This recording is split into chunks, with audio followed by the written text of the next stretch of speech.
through the darkness of my life.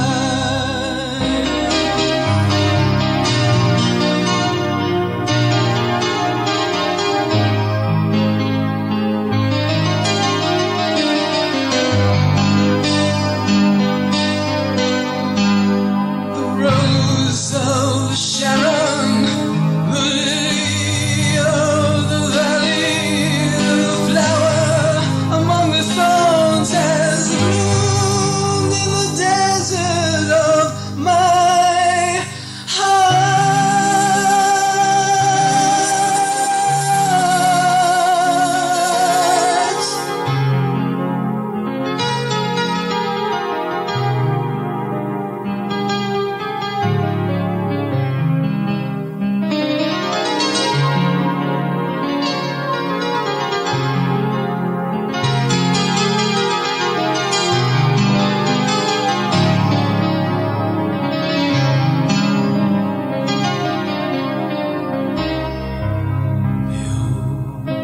Beautiful, my